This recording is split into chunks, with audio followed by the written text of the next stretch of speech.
Ever wonder what makes a fantasy story really stick with you? Well, today, we're going to dig into a really cool concept called the Slime Tamer. We are going to deconstruct it, look at its ideas, the characters, the conflicts, and figure out what makes this thing tick. You know, every great story has that one moment, that hook, that just changes everything. For our hero, this is it.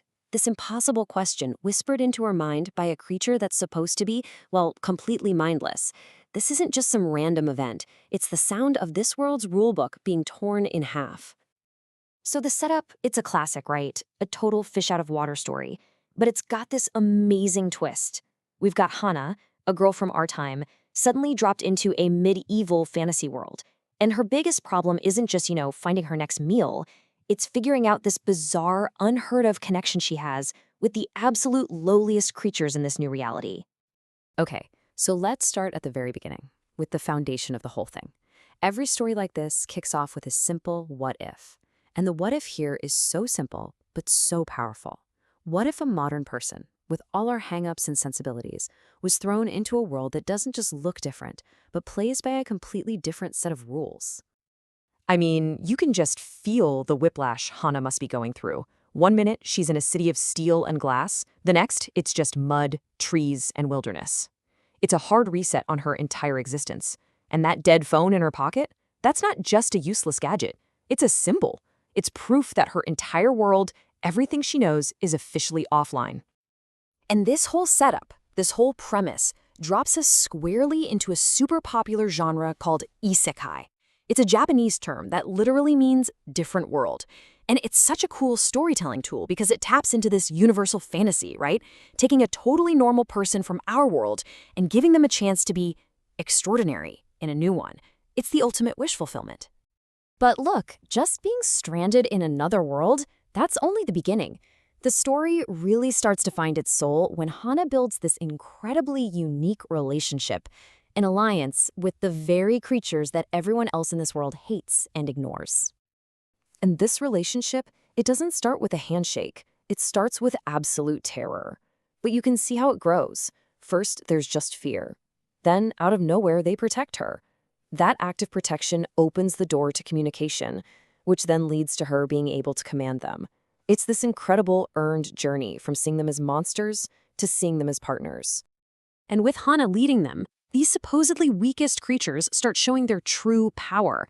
They can throw up protective shields. They can merge together into these giant forms. They can even copy the shape of weapons she imagines. It's a huge reveal. The slimes were never weak. They were just waiting for someone who could actually understand them. Of course, that kind of power that breaks all the rules, it never stays secret for long. As Hana gets stronger, so does the target on her back. Yeah, she's about to make some very powerful enemies. And what's cool is that we get two very different kinds of villains. On one side, you've got the knights. They're driven by fear. They see something new, something they don't understand, and their first and only instinct is to destroy it. Then you have the alchemists. They're not scared, they're greedy. They see Hana and they don't see a threat. They see a resource, something to be captured, studied, and exploited for power. And just like that, a legend is born. She's not Hana, the lost girl, anymore. Now she's the Slime Witch.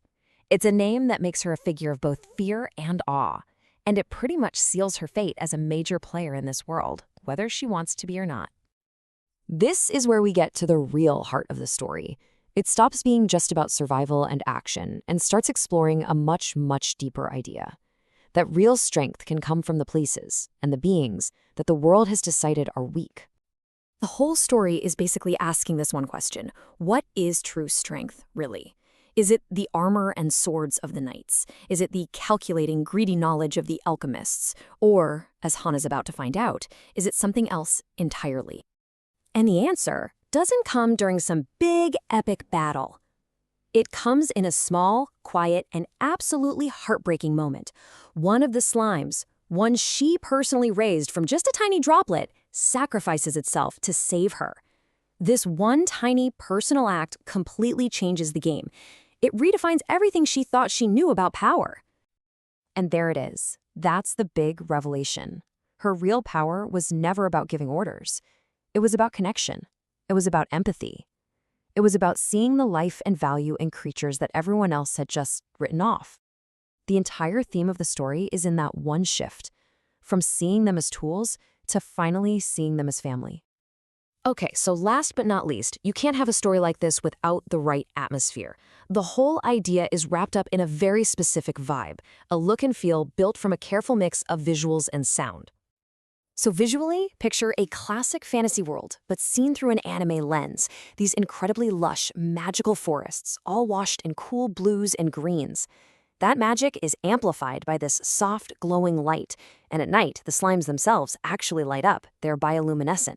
And the sound just pulls you in the rest of the way. You've got epic orchestral music for the big action scenes, a quiet emotional piano for those bonding moments, and this jarring electronic beat right at the beginning to signal that shock of being ripped from her world. So when you boil it all down, when you strip away everything else, what are we left with? It's a really powerful and honestly a really hopeful message that true strength isn't about being the biggest or the strongest. It's about the connections you make and the potential you're willing to see in the ones that everyone else has already given up on. And that's where the story leaves us with her ultimate choice. Does she keep fighting to find a way back to her old life? Or does she embrace this new family, this new power, and become what she was destined to be, the Queen of Slimes? That's the question that will define her entire future.